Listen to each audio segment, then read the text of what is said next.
What if I told you that just a few days ago I sauntered into one of my local thrift shops just a few miles from this front porch, and I purchased an example of some of the most sought after British pottery you can find? Well, I guess you'll have to wait and find out.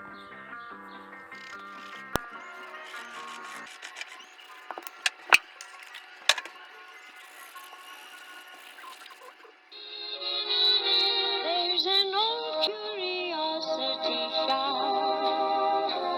Every once in a while I go by there for the fond recollections that lie there in that old curiosity shop. Well, indeed, I believe I did just that. The Moorcroft Pottery Company remains in business today, although they have their origins in the late 19th century. I do not own a Moorcroft book. Perhaps one of you do, and if you do, you can help me. Now, we're going to take a look at this piece of pottery. It's sitting right over here on that old radio, and we're going to go through it, talk about it. I'm going to take it apart. You say, wait a minute, how do you take apart a piece of pottery? Well, let's just go ahead and do it.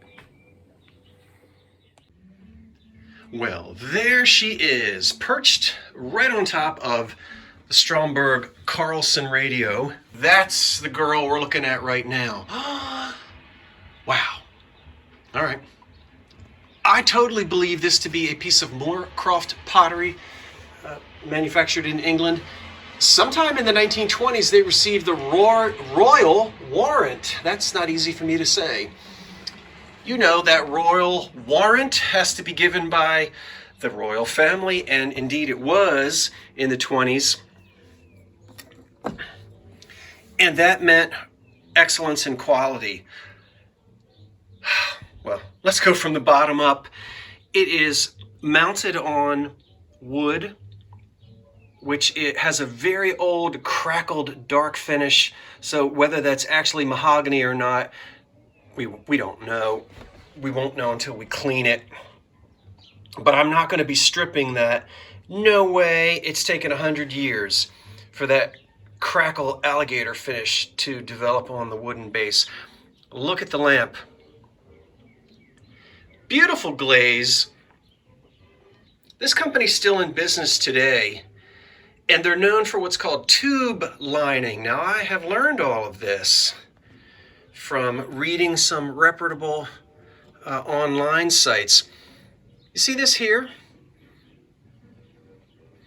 Now, whether that's called slip or exactly how they did that, I don't know, but these tubes of slip, I guess, which is what liquid pottery, are placed on here, and then the glaze, it's almost like cloisonne, which would be metal, but then the glaze is filled in and it's raised, you know, so you can actually feel it. My understanding is that the pottery is still made that way today. We keep going up. There's the wooden cap on the top. See there? Try to get that back into focus. Now, this has been replaced. If this lamp were made in England, which I believe it was, and I believe it was always a lamp, at some point here in the United States, a new socket has been put on. This is a newer harp as well, not an antique, and I can tell that. And then, of course, it's been rewired. Now, you can also hear that someone, when they rewired it, I'm assuming, because I doubt this happened in the factory, to weigh it down, they filled it with rocks or something. Oh boy, we're going to get that out of there. There's the new felt on the bottom and the new cord. What I'm going to do now is take everything apart, clean this wood, rewire the lamp, put a wonderful appropriate antique socket on it, an old, well, I might as well show you what I'm going to do to it. So let's come down here to the chair. And I have my tools ready for me. A screwdriver that I can use. My wire cutters are over here. So the first thing I'll do is choose an appropriate socket, and I haven't decided which one I want yet. These would all work. Probably not that one, but one of these three. Now this one has the pull chain. I won't use that. I'm leaning towards this one here, this beautiful old brass socket with, is it a Weber or a Hubble or a, well, I've lost my focus, and that happens to me. Oh, it's an Eagle. This is a nice appropriate socket, which I'll probably be using. We'll have to test it and make sure it's a good one. I can see I'm going to need to clean it. I'll scratch that off. See the, that's fine. So we'll see if we have a good socket. Yeah, I think I'm going to use this one. Here's a finial, an old finial, which I might use. There is an appropriate antique harp, other than the one that is on it now. So this is an old one, as you can see, around the same age of the lamp. So we'll put that on there. And then this is the reproduction cord, not antique. You can see here, we have to cut these down. Yeah. And then I'm going to use an old, where do we go? Okay, we're going to use an old Bakelite plug. So I've got to do a little bit of work on that to make sure that I can. Now, of course, it's not polarized, and that's okay. For a table lamp like this, it's not a concern of mine. And then I actually even have an antique light bulb from the 20s to use in it. So we'll use all of these parts, and that should bring this beauty of a lamp right back to the 1920s. Let's get busy. So I'm actually out here on the front porch, and right now I'm working on this ottoman. That's really okay with me. I will recycle this and use it somewhere else. Let's go ahead, and I'm just gonna get rid of that. And this is loose, but let me rip this new felt. This is the old base, but that black felt is definitely not original. Wow, look at that. Okay, now I can unscrew. There's a rod that goes through the center. By the way, I do not believe that this was drilled. There are many examples of lamps made by Moorcroft, manufactured as lamps, and I totally believe this to have always been a lamp. All right, so we've got that off. There's quite a bit of, you can see.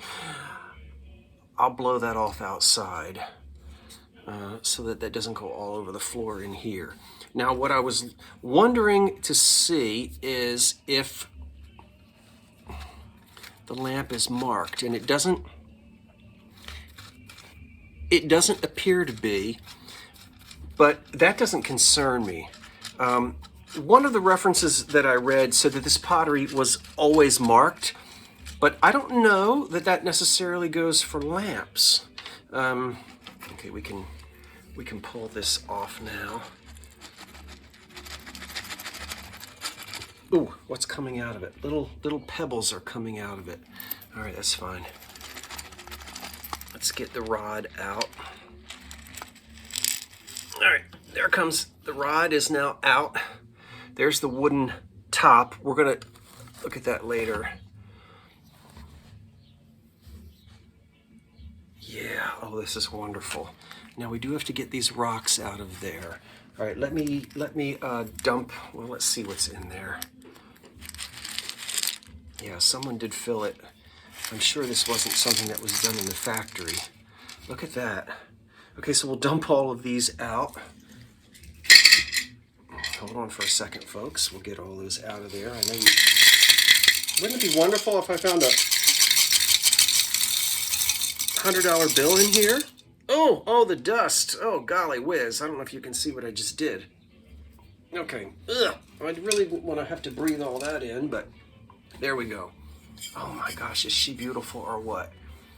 Let's take a look. Wow, there's even blue on the inside. And we'll take a look at the bottom. You can see, well, I'm going to look at it as well. Yep. Okay, so there's no mark on it.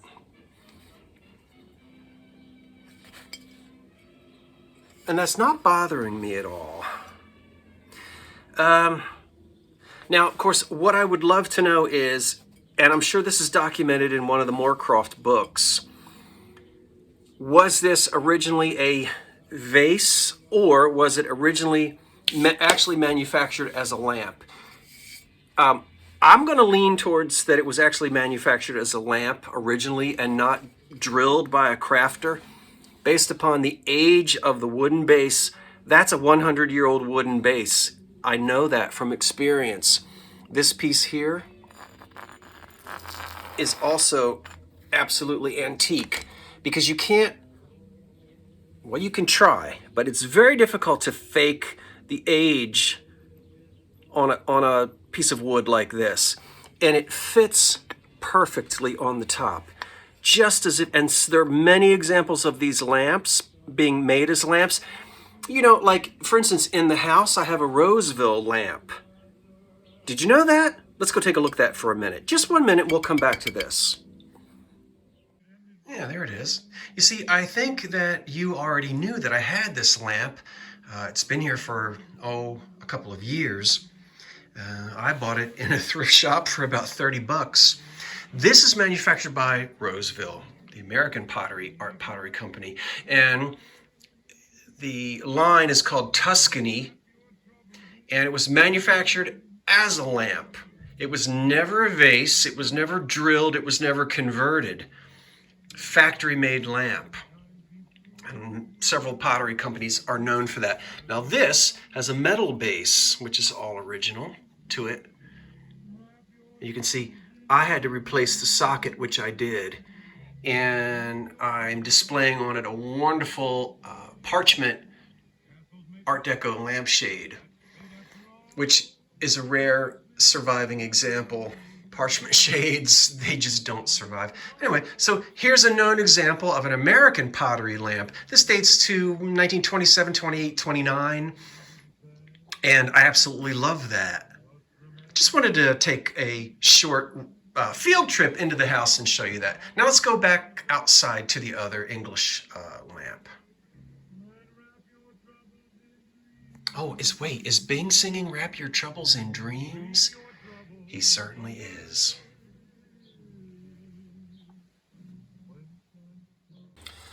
So, without documentation, I can't be certain, but in my educated guess and in my opinion, this has always been a lamp. And we're going to go ahead and set this aside, and I'm going to go and get what I need to do to clean this wood, and then we'll deal with the rest of it. How am I going to restore the wood? I'm going to clean it with a piece of 4/0 steel wool. I am then going to give it a quick restore with a little bit of mahogany. And this is Howard Products, which I absolutely adore.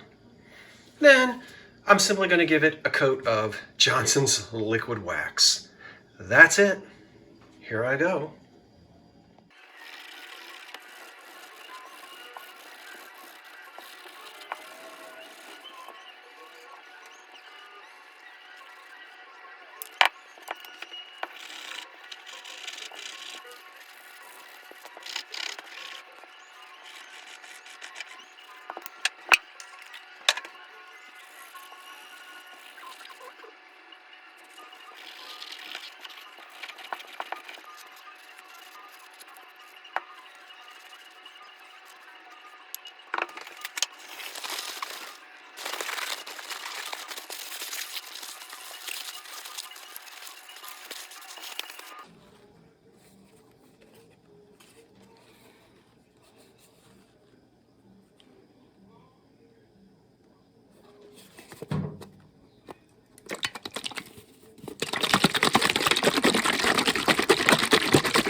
Okie doke. So with a 4/0 steel wool, I buffed up the old finish on the two wood pieces to clean them, get the dust and dirt off, and to scruff up the top layer just a little bit so that it would be able to take the stain, which was gives it that deep mahogany color again, and then the paste wax. That's all I need to do. That's it. Took 2 minutes. And no, I don't wear gloves. I will never wear gloves.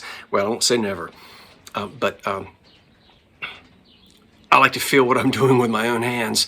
And so I'm not a person who usually wears gloves. That's why my fingernails are always a mess. But anyway, that's just how I work. Yes, that can of Johnson's wax did say 1947 on it. And it works beautifully. Now let's put the lamp back together again and see the finished product. Now, if you have a keen eye, and I'm sure that you do, you'll remember that when I was fiddling with, this is the replacement socket, but before I took it apart, it seemed very loose in there. And some of you may have noticed, hey, there's no insulator. Well, when I took it apart, indeed, there was no insulation. Bad, bad, bad. So I went to the basement, got one of my cardboard insulators, which this is vital, and that's going to slide right in there. It fits perfectly. It's just the exact right size. And the insulator is when we add the two wires to the lamp, the hot and the cold, the ground, the earth, and the positive and the electric wire. I'm sorry, the juice, the hot wire is what we call it. If that weren't in there and this were slid on like this, there would be no protection and you'd get shocked by touching the housing. We don't want that. At least I don't. Although fiddling with things like this, I've been shocked a million times in my life. Now that already has an insulator in the bottom, so we'll save that for some other time. So now you can see when we put the socket back together again, it's going to fit in there very nicely. But I do need to, wait a minute, before I do that, since this has already been, it's not all the way in and it won't fit. So it's not wired yet, but we'll tighten them. And this will slide in here just like that, and then this will be pressed back over the bottom, and that'll be our lamp. Now, ooh, wait a minute. Is that threaded or not? There's only one way to find out. Ooh, it is not threaded. Gosh, by gum, I'm not happy about that. This has to be threaded. This is not. Ugh! So this must have been a hanging socket wired this way. You see, oh, how am I going to show you? Where's the other one? Right here. Take a look inside. It's threaded. See there? That will receive. Come on now. You're on camera. Behave. See? All right, well.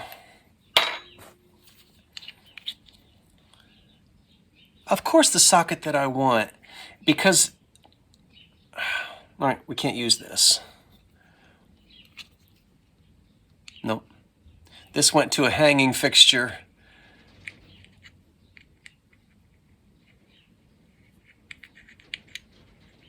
Or this was housed down inside of like a chandelier socket. But this, all right, so we got to go get another socket. Poo-poo. Or, no, this won't work because that's, I don't want to mix the, I don't want to mix up the bases, and I cannot. See how that one's threaded? You can see that, yeah? This doesn't, the other thing that we know that this was never mounted is there's no place for a set screw. You see that thing right there? That's called the set screw. And when you tighten this, this of course is loosened at first, that little guy right there. And then you tighten that screw called the set screw, and this holds this exactly where you want it. you have the right angle for this on and off switch. This doesn't have a set screw. So this was never mounted on a lamp. That was either in a chandelier or it hung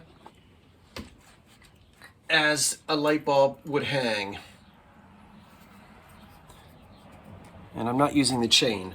Okay, well, we can't use this one, but we'll put it away. I'm gonna snap the bottom back on and we'll put that back. Let me run down to the basement and find another one. Good grief. All right, that's fine. Alrighty, I have returned from the basement and I said hello to all the spiders for you. Now, we found another one. Yeah, this is just the housing, right? All right, we'll see if they'll fit. We'll see if they, because sockets at that point were not universal. And so, okay, that one can't, all right, no insulation. But you'll notice it's threaded and we have, well, the spot for the set screw. The screw's gone, but we've got the spot for it. Now let's get this guy apart. You got to look for the word press or it won't come off. It's off.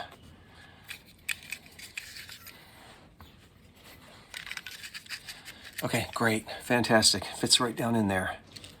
Now we need to put a card. Where's the other one I had? See, all right, see why I didn't throw that out?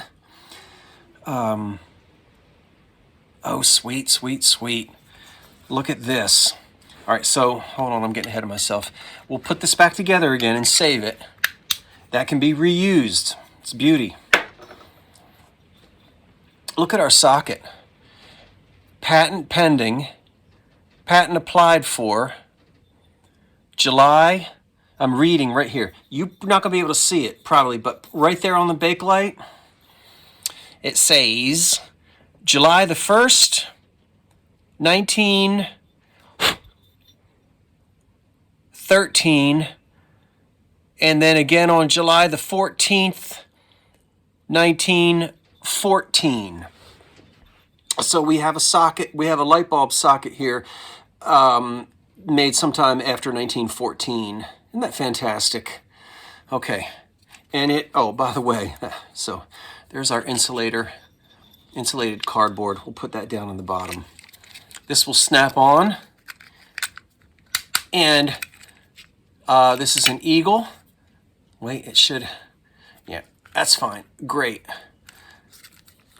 Super. Now we have a 1914 antique Fat Boy socket, which is much better than this 1930s replacement.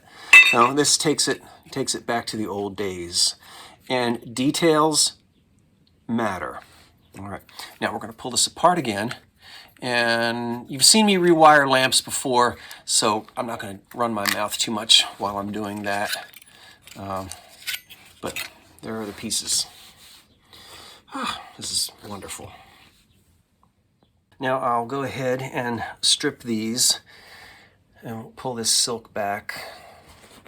And I'm going to go in, let's go in.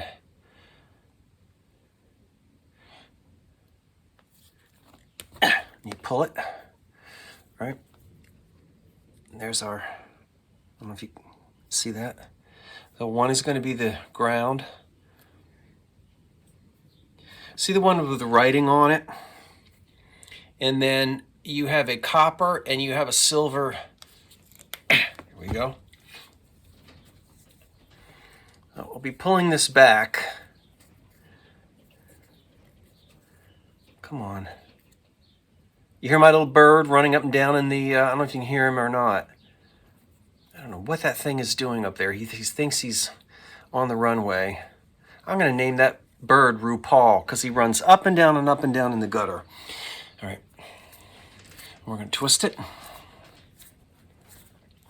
I'll twist this one, and then we make a candy cane or a shepherd's crook, whatever you prefer. Oh, there you go. And now what do I do with my, that's, all right, well, you know what I'm going to do next. See, there's a little bit of corrosion in there, so we're going to just scrape it. And we're going to just go in and I know you can't really, we're scraping any oxidation or corrosion off of the brass tab here inside. We want it to see, we want to get some shine. Otherwise, the light bulb won't work. I'm going to have to go down here to do this, which isn't really on camera, but I've told you about this before. So people say, oh, the lamp doesn't work. Look in there. See the shininess now? Yeah, that's because, see the light bulb? The bottom of this light bulb, yeah, has to make contact. And we didn't have any shininess because this socket has been sitting for 100 years with nothing in it. And that corrosion comes over it. The sides are okay. There's plenty of contact there. But now we'll have contact. So when we turn the switch, we should have a working light bulb, a working socket. Just do a little bit more. By the way, I suggest that when you do this, that you don't do it on a lamp that's plugged in. Yes, caution, do not do this at home. If anyone is watching and you don't know what you're doing, do not do this. Okay, so we're ready. All right.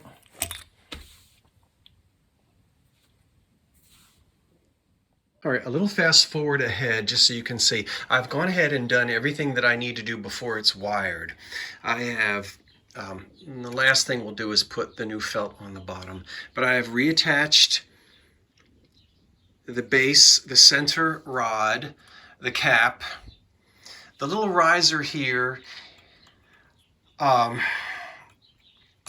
to make room for the button. Now, you know, the other thing too is what we don't know. When this lamp was manufactured, there might not have been a harp on it. This riser, this extension here is something that was done probably in the 30s when it was rewired, or the 40s, or 50s, who knows when it got rewired. But originally the socket might have sat right here on top of the wooden cap, and it might have had a clip-on shade rather than a harp. This is easy to change back. You can always take that harp off and lower this. And I actually, who knows? I might want to do that. It's okay. It doesn't bother me. But originally, the socket, as I said, might have been attached right here above this wooden piece. But we're going to go ahead and do this. If I don't like it, or if I decide to use a shade that is a clip-on and we don't need a harp, then we'll take the harp off and we can lower the socket, and you won't know. And there won't it won't be a problem.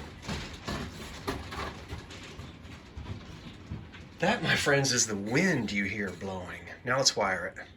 All right, I know this is a long video, but I just want to show you that when you get started with a project, anything that you think is going to take 5 minutes is going to take an hour because you run into things.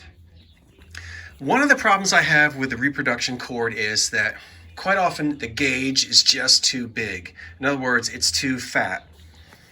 We're going to have to abort this braided cord.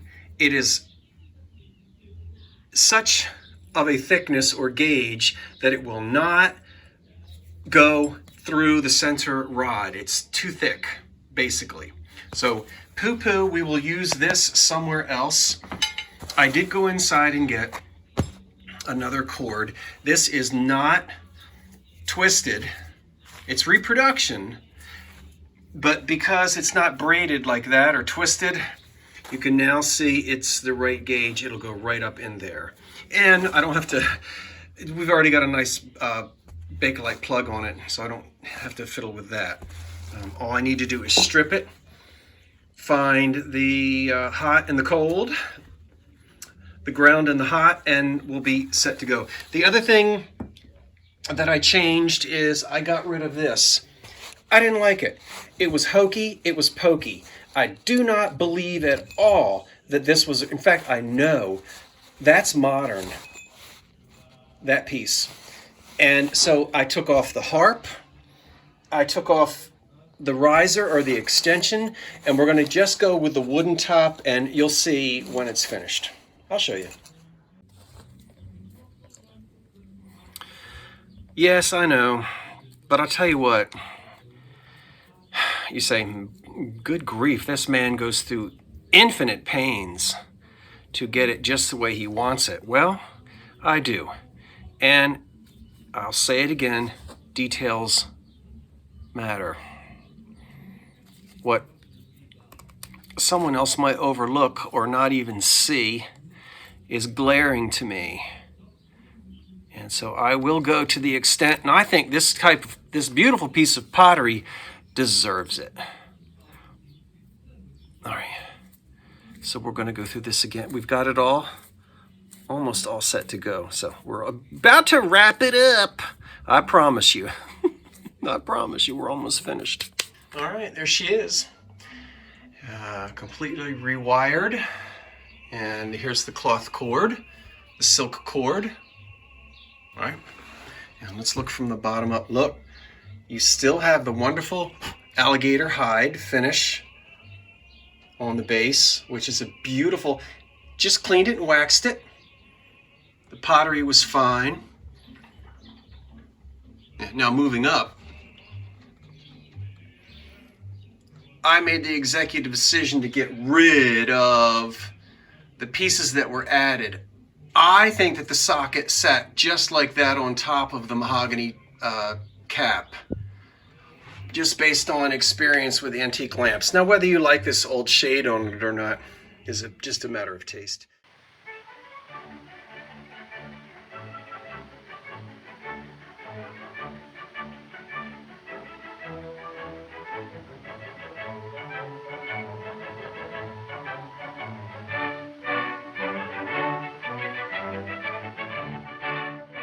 Here's the antique light bulb. Let me see if I can, oh, wait a minute.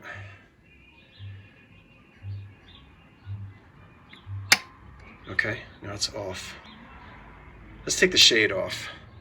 All right, there she is again. And you can see what I did. The socket is now sitting right on top. And that's the way I believe that it was, no harp. Now, there are harps that will clip on to light bulbs. I've got 4 or 5 in the basement, and they made them in the 20s and 30s as well. So if you decide to use a shade, which sits on a harp, I can supply a clip-on harp, which will work beautifully.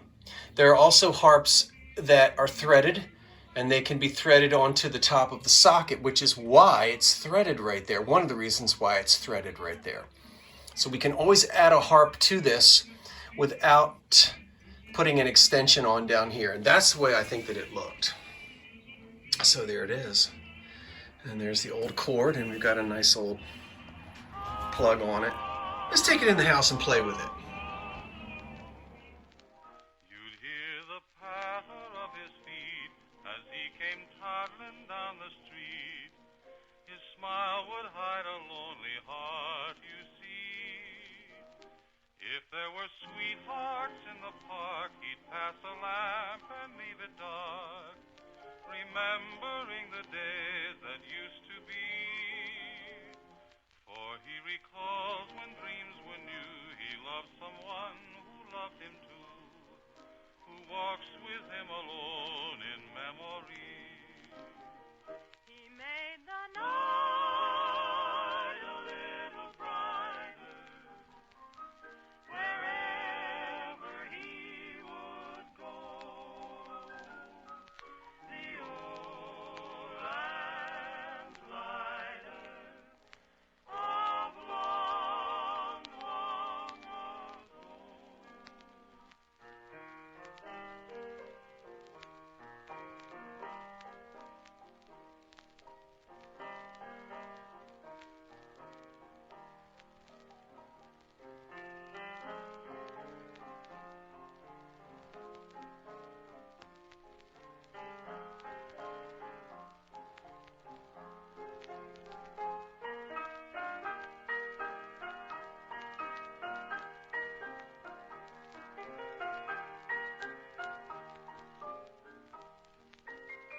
He made the night a little brighter.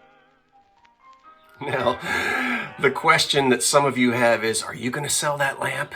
Well, I'm going to play with it in my house for a while, move it from room to room. But the honest truth is, I probably will be. Now, remember, don't you worry. As long as you're subscribed to the Old Curiosity Shop, you will know in advance before that lamp goes up for sale. And almost certainly it's going to go in the eBay store. But I'll be sure to tell you about that. Well, it was a delight to find that lamp and to read and learn about Moorcroft. All the information that I have came from reputable online sites. If you happen to be knowledgeable in Moorcroft pottery, perhaps you have a reference guide, you may be of some help to me, and I'd love to hear from you. So, what did you think of the before and after? I hope that my restoration of the hardware and so forth meets your approval. I can't stop looking at it sitting right over there. I'm going to take it in the house and try it all over in different rooms and with different lampshades and just enjoy studying it and learning more about it before I place it up for sale. Well, that's it. Did you find a fantastic lamp in a thrift shop? If you did, I want to hear about it. So won't you share the information in the comment section below? Until the next video, I am Scott from the Old Curiosity Shop on the front porch saying thanks for watching.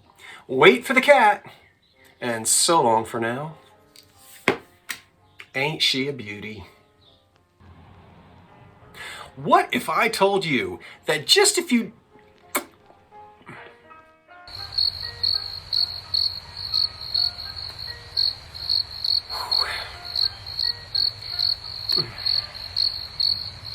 Now, what if I... How am I doing? Hey, hey. Tweet, tweet, tweet, twat, twat. Let's try that again.